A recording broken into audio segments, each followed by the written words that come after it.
இப்ப இந்த இப்ப நம்ம தாராபுரம் தொகுதியில நீங்க யாருக்கு வாக்களிக்கலாம்னு இருக்கிறீங்க? வாக்கு நம்ம ரெட்டலைக்கு.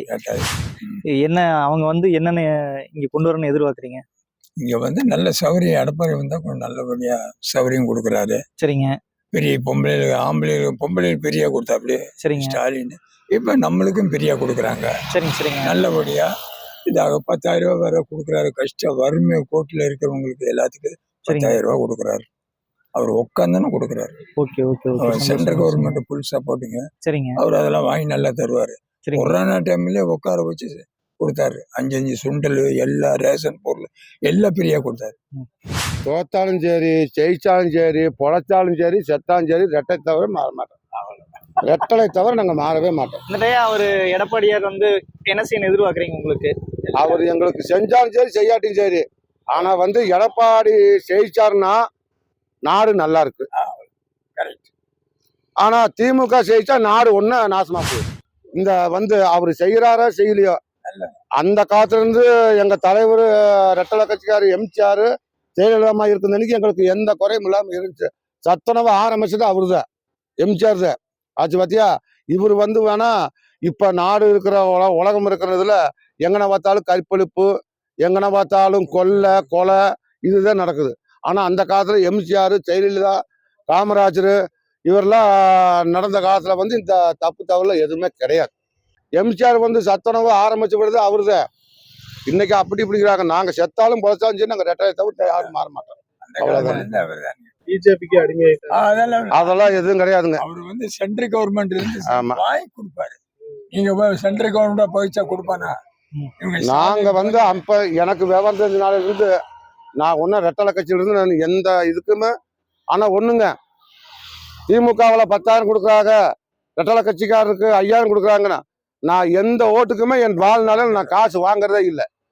நான் காசு வாங்கினு வச்சுக்கோங்க, எனக்கு ஒரு கூப்பன் கார்டு எல்லாம் போயிரு, ஒரு ஆதார் கார்டு எல்லாம் போயிரு.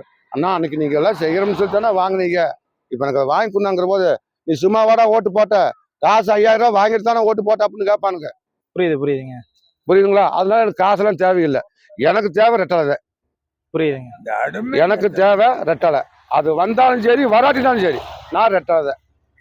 ஓகே, ரொம்ப நன்றிங்க. அவ்வளவுதான். அடிமைங்கிறாருல, அதெல்லாம் இல்ல அடிமைங்கிறது அடிமைங்கிறது அல்ல. சென்ட்ரல் கவர்மெண்ட்ல எல்லா காசுகளை வாங்கி ஏழை மக்களுக்கு இதா கொடுக்குறாரு, தானம் தர்மம் கொடுக்குறாரு. கொரோனா டைம்ல அத்தனை இது பண்ணாரு.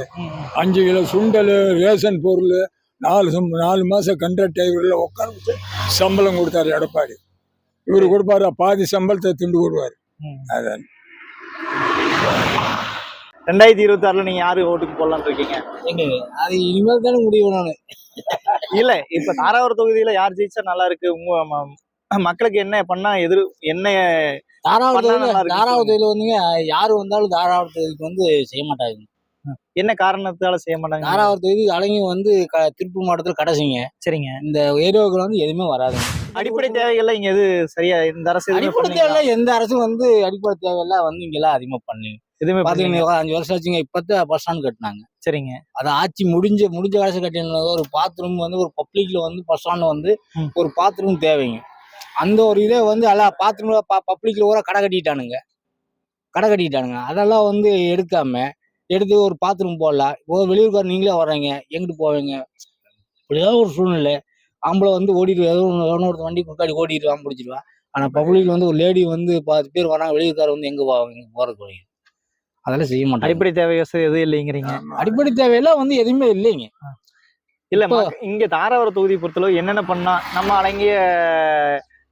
அலங்கிய கிராஸ் பண்ணி தான் பழனி போறாங்க. அப்படிங்கும் போது பாத யாத்திரை பக்தர்களே வர்றாங்க. நீங்க சொன்ன பாத யாத்திரை வரல ஒண்ணு இல்லைங்க. நீங்க வர்றீங்க பஸ் ஸ்டாண்ட் இறங்கிட்டீங்க, ஒரு பாத்ரூம் போனேன், எங்கிட்டு போவீங்க? ஐபுல ஒண்ணுங்க. லாஸ்ட் ஊருக்கு நடத்தலைங்க. அது பாறை குழிங்க. இப்போ இல்லைங்க, நான் கோமனம் கட்டி விளையாண்டு தட்டி ஓட்ட காலத்துல அதெல்லாம் பாறை குழிங்க. அந்த பாறை இதுல பாத்ரூம் கட்டிங்க, எந்த இதுக்கும் யூஸ் இல்லைங்க. அப்படியே கிடக்குங்க. தண்ணி குழி தோண்ட முடியாது. குழி தோண்ட முடியாத இடத்துல தோண்டி அது மெயின் ரோட்ல நம்ம ஊருக்காருக்கும் பிரச்சனை இல்லைங்க. சரி, பாதையாத்து இத்தனை சனம் போகுதுங்க. அது யூஸா இருந்துச்சுன்னா எவ்வளவு யூஸா இருக்குங்க. அதெல்லாம் வேஸ்ட்டுங்க, செய்ய மாட்டாங்க. இப்போ பெரிய தாராவர இது மந்திரான்னு இருக்காங்க, மந்திரியே சீக்கிறாங்க போறாங்க, இத்தனை மந்திரி இருக்காங்க. அதாவது ரெட்டலை வந்து ஈஸ்வரமூர்த்தியோட போச்சுங்க. யாருங்க அமைச்சராக இருந்தார், கதவர்த்தி அமைச்சர் ஈஸ்வரமூர்த்தி, அவரோட போச்சுங்க. யாரு வந்தாலும் எதுவும் வராதுன்னு செய்ய மாட்டாங்க. 10 வருஷம் ஆச்சுங்க. என்னோட சாணம் தீ பிடிச்சு, ஆதார் கார்டு, கூப்பன் கார்டு எல்லாம் வெந்து போச்சு. நான் ஒரு ஏழை எளிது, நான் கூலி வேலை பிடிச்சா ரோட்டு கால காய்கறி போட்டு வித்தாத்தான் எனக்கு கஞ்சி, இல்லைன்னா இல்லை. அப்படி இருக்கிற சமயத்துல கட்சிக்கு வந்து ஓட்டு கேட்கறதுக்கு வீடு தேடி வராங்க. அவங்கள நம்ம தேடி போய் எனக்கு ஆதார் கார்டு இல்லைங்க, கூப்பன் கார்டு இல்லைங்க, எல்லாம் தீயில வெந்து போச்சு, இதை எழுதி ஒரு தலைவரை பிடிச்சி எழுதி விடுறோமுங்க, ஏதோ வந்தா நாங்கள் கூப்பிட்டாச்சுனாச்சும் 10 கிலோ வாங்கி நாங்கள் கஞ்சி வச்சு குடிக்கமில்லங்க அப்படின்னு கேட்டு 10 வருஷமா இன்னும் போராடிட்டு இருக்கிறனுங்க. இன்னும் எனக்கு ஆதார் கார்டு வரல, இன்னும் நான் கூப்பன் கார்டு வரல, ஏதோ 10 தரக்கா எழுதி விட்டாச்சு, இன்னும் வரல. இப்ப தேர்தலில் வருது, எழுதி விடு, ஒரே வாரத்தில் வந்துரும்னாங்க. இப்போ எழுதி விட்டு 3 மாசம் ஆகி போச்சு, ஒன்றும் வரல. என் பிள்ளைக்கு குழந்தை வந்ததுக்கு அந்த பிள்ளைக்கு ஆதார் கார்டு இல்லைங்க, கூப்பன் கார்டு இல்லை, அந்த பிள்ளைக்கு எழுதி விட்டாச்சுங்க. அந்த புள்ள குழந்தை வந்ததுக்கு பெரியாஸ்பத்திரியில் 17,000 ரூபா வந்த பணம் அப்படியே நிற்குதுங்க. அந்த ஆதார் கார்டு எழுதி விட்டு 6 மாசம் ஆச்சுங்க, இன்னும் வரல. அந்த பணமும் கொடுக்க மாட்டேங்கிறாங்க. போய் கேட்டா ஆதார் கார்டை கொண்டா, நாங்க கணக்கு சொல்லணும்ல மேல இடத்துல, கூப்பன் கார்டை கொண்டாங்கிறாங்க. 6 மாசம் ஆச்சுங்க, எழுதி இல்ல.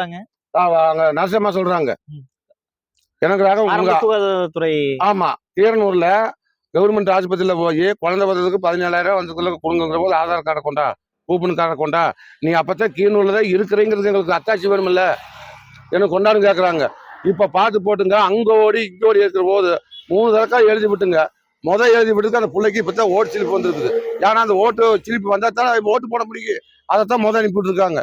இன்னும் கூப்பன் கார்டு ஆதார் கார்டு 7 மாசம் ஆச்சு, ஒன்றும் வரல. அந்த பணம் வந்த பணமா ஆஸ்பத்திரியில குழந்தைக்கு போய் 7 வயசு ஆகி போச்சுங்க, பள்ளிக்கூடத்துல படிச்சுட்டு இருக்குதுங்க, ஒன்றும் அந்த பணத்தை வாங்க முடியல. இன்னும் ஆதார் கார்டு வருது, கூப்பன் கார்டு வருது. இந்த கட்சி இந்த இது பதவியில் இருக்கிற போது, இதே ரெட்டலை கட்சி இருக்கிற போது, அங்க எம்ஜிஆர் ஜெயலலிதா இருக்கிற போது நாங்க சொன்ன அப்போதைக்கு ஒரு வாரத்துல 2 வாரத்துல வந்துரு, உடனடியே அதிகாரி சொல்லி போனா என்னப்பா நாங்க ஏழை எழுதுங்க. 48 வருஷம் ஆச்சுங்க. 48 வயசுல வந்து எந்த எம்எல்ஏ வந்து அவர் ஈஸ்வரமூர்த்தியோட சரிங்க. அதுக்கு பின்னாடி வந்து சரஸ்வதி அம்மா வந்தாங்க, அவங்க வந்து தண்ணி டேங்க் கட்டி கொடுத்தாங்க. இன்னைக்கு அவங்கனால வந்து இன்னைக்கு ஊரே வந்து 24 நேரம் வந்து 6 குளத்துக்கு போறதெல்லாம் கட் பண்ணி துவைக்கிறது, இதெல்லாம் வந்து அவங்கனால அது சரஸ்வதி அம்மா எம்எல்ஏ இருக்கும்போது அவங்க செஞ்சு கொடுத்தாங்க. மெயின் தண்ணி தேவை, எல்லாம் 6 குளத்துக்கு பொடிச்சுக்கலாம், 6 போய் பசக்குள்ளையெல்லாம் போய் அதை இதுன்னு பண்ணிட்டு குளத்துக்குள்ள அது அந்த மாதிரி நான் செஞ்சு கொடுத்தாங்க. இது ஒரு அமைச்சர் தொகுதி, நீங்களே இப்படி ரொம்ப சிரமப்படுறீங்க. அமைச்சர் கயல்விழி செல்வராஜ் அவங்க ஒரு டிஎம்கே அமைச்சர், நீங்க ரொம்ப எப்படி சிரமம் சந்திக்க ஈஸியா அவங்கள போய் அணுகலான்னு சொல்றாங்க, அது எப்படி? இது வரைக்கும் வரலைங்க, சேச்சி போனோட சரிங்க, இது வரைக்கும் வந்தா. அதனால அடிப்படை தேவை வந்து பெரியாசத்துல வந்து போதுமான டாக்டரும் இல்லைங்க, கருவியும் இல்லை. தாராபுரத்துல உடனே திருப்பூருங்கிறாங்க, இல்லாட்டி தாராபுரம்ங்கிறாங்க. கோயம்புத்தூர் தாட்டி விட்டா இங்கிருந்து போறதுக்குள்ள மழையை போடுறான். ஆம்புலன்ஸ்காரன் வந்து கமிஷன் வாங்கிட்டு தனியார் இதில் கமிஷன் வாங்கிட்டு அவன் ஓட்ட மாட்டேங்கிட்டு போகிறதுக்குள்ள மண்டையை போட்டுறான். நான் இப்போ தாராபுரம் பிராஸில் வந்து நரம்பியல் டாக்டர், இதய டாக்டர், நரம்பியல் டாக்டர்லாம் வந்து கட்டாயமே இல்லைங்க. தாராபுரம் வந்து அதுக்கு பழனி கூட பரவாயில்லைங்க, 1-2 இப்போ போட்டுட்டாங்க. இதய டாக்டர்லாம் வந்து இருக்காங்க, ஆனால் அது இன்னும் கருவிகள்லாம் வரல. ஆனால் வந்து இனிமேல் வந்துடும் அப்படின்னு சொல்லி இருக்காங்க. ஆனால் தாராபுரம் பிராஸ் வந்து வேஸ்ட்டுங்க. ஒண்ணுமில்லைங்க, வண்டியில வரவோ நாய் குறுக்க, அதுவுமே ஒரு பெரியசாமி இல்லைன்னு வச்சுக்கோங்க. அவரு பெரியசாமி இல்லாட்டி அங்க வேலையே இல்லைங்க, போறது அவருக்கொசரம் தான் வந்து மக்கள் வந்து நீங்க போறதே வந்து அவருக்கொசரம் தான் வந்து போறாங்க. இன்னைக்கு வந்து வேஸ்ட். தாராபுரம் பெரியாஸ்பத்திரி வந்து மேல்படுத்தணும், டாக்டர்களை மேம்படுத்தணுங்க. கட்டடத்தை கட்டி பறிச்சலைங்க, கருவிகளை கொண்டு வரணும். ஒரு எக்ஸ்ரே எடுக்கணும், ஒரு ஸ்கேன் பண்ணணும்னா உடனே கோயம்புத்தூர் போகணும், இல்லாட்டி திருப்பூர். இன்னைக்கு கட்டடம் கட்டிட்டாங்க இல்லைங்க, இப்போ இந்த ஆட்சி கையில் கட்டிக்காங்க இல்லைங்க, கட்டடத்துக்கு எழுப்பி என்ன பண்ணுறதுங்க. அது போதுமான கருவிகள் வேணும், போதுமான டாக்டர் வேணும். ஒரு வயலில் நெல் விளைக்கணும்னா போதுமான உரம் போட்டால் தானே வருங்க. சும்மா நெல்லை காய்ச்சி விட்டு வருதுங்களா? தண்ணி கொடுக்கணும், உரம் போடணும், களை எடுக்கணும், அதுக்கெல்லாம் வேணுமில்லைங்க. இதெல்லாம் உங்களுடைய கோரிக்கை வைக்கிறீங்க. வருங்காலத்துல வந்து யார் ஆட்சிக்கு வந்தாலும் சரிங்க, ரெட்டில வந்தாலும் சரி, முகஸ்டாலினே வந்தாலும் சரிங்க, தாராபுரம் பெரியாஸ்திரியில வந்து போதுமான கருவிகளை கொண்டு வரணும், போதுமான டாக்டர் வைக்கணும். முடிஞ்ச அளவுக்கு வந்து கோயம்புத்தூர்னு அனுப்பக்கூடாது. புரியுது. ஒவ்வொரு சின்ன சின்ன ஹாஸ்பிட்டல் இருந்தா கோயம்புத்தூர் போனா கோயம்புத்தூருக்குள்ள அந்த எத்தனை அங்க இருக்கு டாக்டர் எத்தனை பேஷண்ட் தான் பார்ப்பான் சொல்லுங்க. அப்ப இங்க இதுக்கு ஆஸ்பத்திரி போகணும், இங்கிருந்து 100 கிலோமீட்டர் போய் தாட்டி விட்டு அங்க போனா அங்க போய் இங்க போனா அது வேஸ்ட்டுங்க. பெரியாஸ்திரியில் வந்து தாராபுரம் பெரியாஸ்திரி வந்து யார் ஆட்சிக்கு வந்தாலும் ஆஸ்திரியில் வந்து தாராபுரம் மட்டும் இல்லைங்க, பக்கம் பாட்டில் ரெண்டாவது வந்து யார் ஆட்சிக்கு வந்தாலும் ஒரு ஒரு கண்டிஷன் கொண்டு வரணுங்க. ஒரு 10 கிலோமீட்டருக்குள்ள ஆஸ்பத்திரி எந்த ஆஸ்பத்திரி இருந்தாலும் சரி, ஒரு உயிருக்கு ஆபத்தும் போது அவங்கள வந்து ஒரு காசு இல்லாமல் கேரளா மாதிரிக்கு வந்து காப்பாற்றி ஆகும். காப்பாற்றுற பொறுப்பு வந்து அந்த தனியார் ஹாஸ்பிட்டலுக்கு கொண்டு கொண்டு போய் கொடுக்கும். அவங்களுக்கு ஒரு இது போடணும். இங்கே இல்லாட்டி இங்கே வந்து இது கோயம்புத்தூர் இதெல்லாம் வந்து காசு கொடுக்க முடியாது. காசு இருந்தால் காசு இருந்தால் ஊசி மாத்திரை இல்லாட்டி கிடையாது. இருக்கிறவங்க கொடுத்துட்டு அப்போதைக்கு இல்லாதவங்க என்ன பண்ண முடியும்? ஒன்றும் பண்ண முடியும்.